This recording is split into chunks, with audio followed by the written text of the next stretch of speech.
21 sampai ayatnya yang ke-35 di bawah judul perikop perumpamaan tentang pengampunan. Ayat 21. Kemudian datanglah Petrus dan berkata kepada Yesus, "Tuhan, sampai berapa kali aku harus mengampuni saudaraku jika ia berbuat dosa terhadap aku? Sampai 7 kali?" Yesus berkata kepadanya, "Bukan. Aku berkata kepadamu, bukan sampai 7 kali, melainkan sampai 70 kali 7 kali. Sebab hal kerajaan sorga seumpama seorang raja yang hendak mengadakan perhitungan dengan hamba-hambanya. Setelah ia mulai mengadakan perhitungan itu, dihadapkanlah kepadanya seorang yang berhutang 10.000 talenta. Tetapi karena orang itu tidak mampu melunaskan hutangnya, raja itu memerintahkan supaya ia dijual beserta anak dan anak istrinya dan segala miliknya untuk pembayar hutangnya. Maka sujudlah hamba itu menyembah dia, katanya, 'Sabarlah dahulu, segala hutangku akan kulunaskan.' Lalu tergeraklah hati raja itu oleh belas kasihan akan hamba itu, sehingga ia membebaskannya dan menghapuskan hutangnya. Tetapi ketika hamba itu keluar, ia bertemu dengan seorang hamba lain yang berhutang 100 dinar kepadanya. Ia menangkap dan mencekik kawannya itu, katanya, 'Bayar hutangmu.' Maka sujudlah kawannya itu dan memohon kepadanya, 'Sabarlah dahulu, hutangku itu akan kulunaskan.' Tetapi ia menolak dan menyerahkan kawannya itu ke dalam penjara sampai dilunaskannya hutangnya. Melihat itu, kawan-kawannya yang lain sangat sedih, lalu menyampaikan segala yang terjadi kepada tuan mereka. Raja itu menyuruh memanggil orang itu dan berkata kepadanya, 'Hai hamba yang jahat, seluruh hutangmu telah kuhapuskan karena engkau memohonkannya kepadaku. Bukankah engkau pun harus mengasihi kawanmu seperti aku telah mengasihi engkau?' Maka marahlah tuannya itu dan menyerahkannya kepada algojo sampai ia melunaskan seluruh hutangnya. Maka Bapakku yang di sorga akan berbuat demikian juga terhadap kamu, apabila kamu masing-masing tidak mengampuni saudaramu dengan segenap hati." Yang dikatakan berbahagia adalah kita semua yang membaca, kita semua yang mendengarkan, dan kita semua yang pada akhirnya menjadi pelaku-pelaku firman Tuhan. Shalom.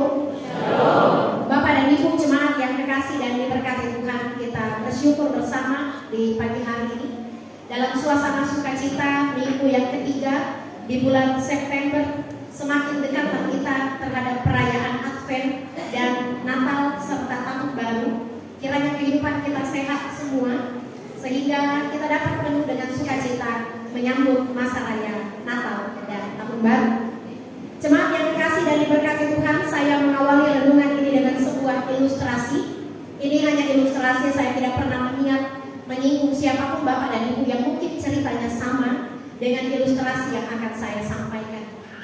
Satu kali dalam sebuah pelajaran agama, guru agama memberikan soal dan pokok pengajaran perihal pengampunan. Lalu guru agama ini, minta maaf Bapak dan Ibu yang guru agama ini mengajarkan kepada anaknya bahwa kita harus mengampuni setiap orang yang bersalah kepada kita.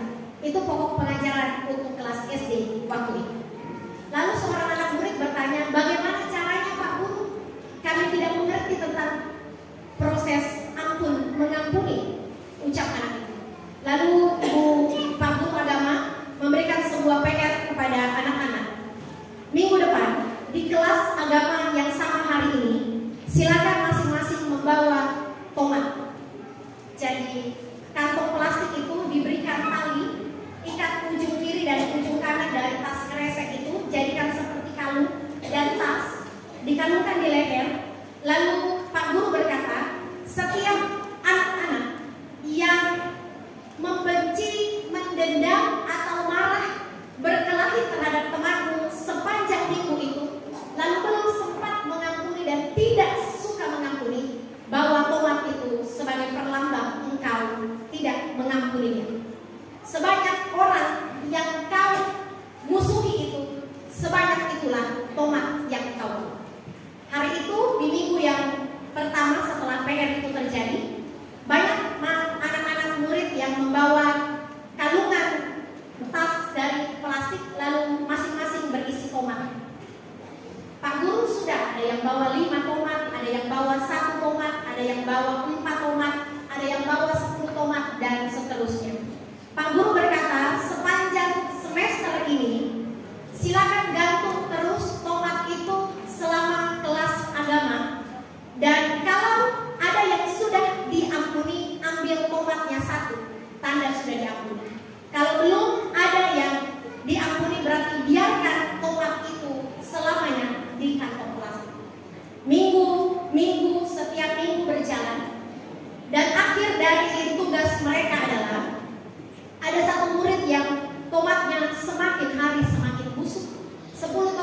berwibawa pada saat pelajaran pertama sampai akhir semester 10-10-nya busuk dan menjadi tomat yang tidak bermodel. Tapi ada satu orang yang membawa satu, lalu sampai di akhir pertemuan tomat itu hilang dan kantong plastiknya itu kosong.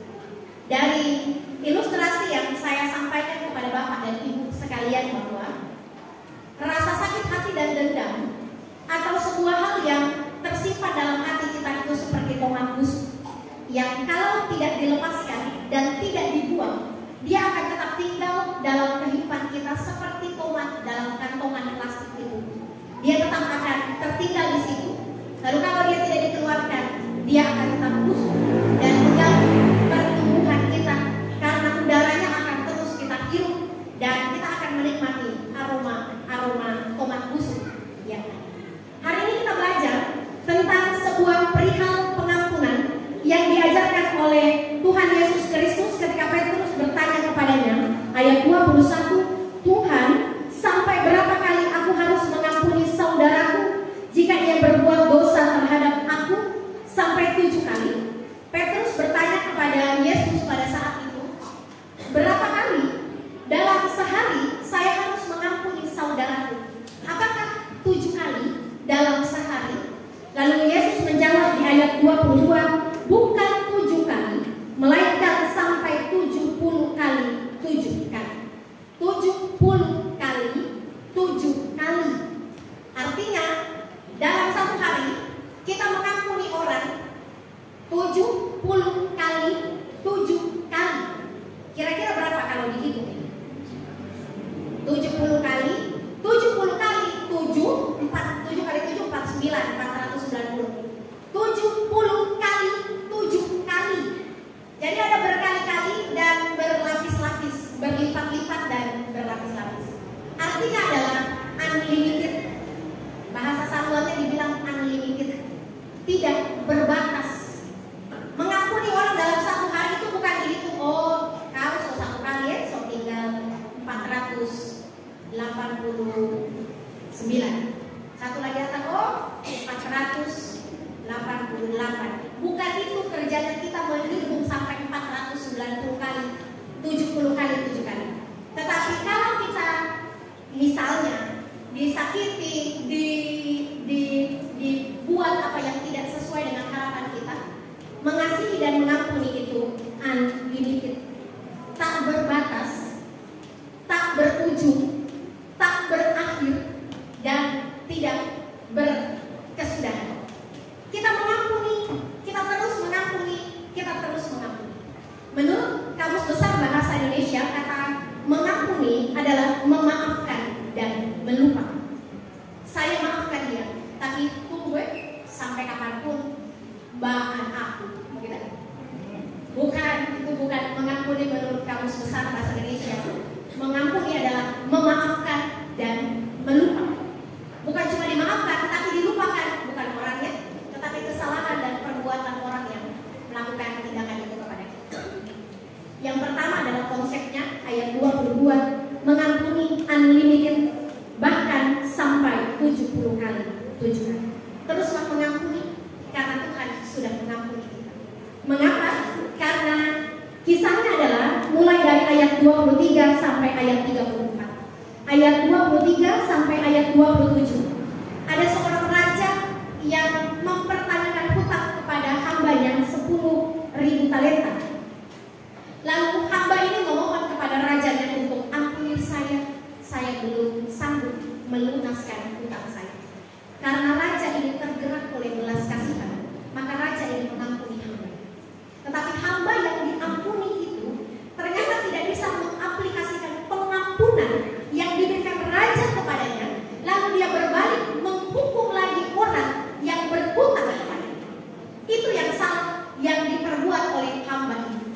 Dia diampuni atas kesalahan yang lebih besar, tetapi dia tidak mampu mengampuni orang atas kesalahan yang lebih kecil dari apa yang dilakukan orang lain terhadapnya.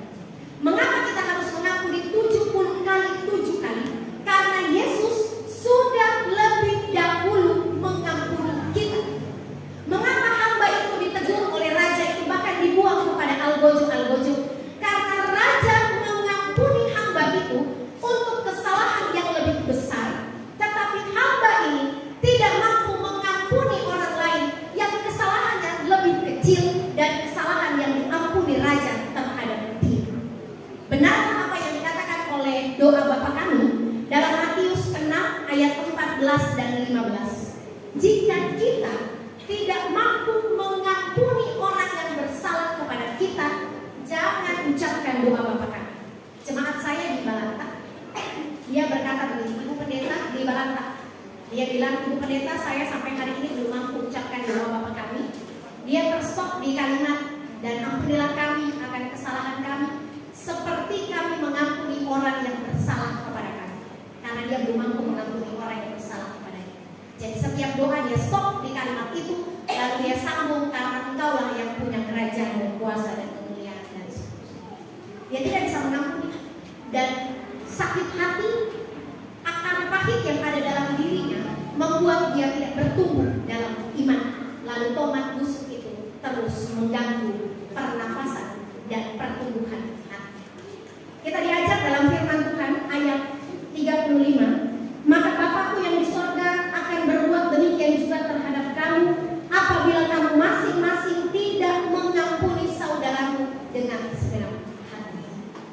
Pesan firman Tuhan yang hendak kita bawa pulang dari tempat ini adalah, dari berbagai macam fenomena kehidupan kita belakangan ini, kita diajar dan kita dinasehati untuk yuk melupakan, ayo kita memaafkan, ayo kita mengampuni, sehingga pertumbuhan jemaat yang ada, pertumbuhan pelayanan, pertumbuhan keluarga, pertumbuhan pekerjaan, pertumbuhan rumah tangga dan ekonomi kita tetap tumbuh tanpa ada tomat busuk di hati kita.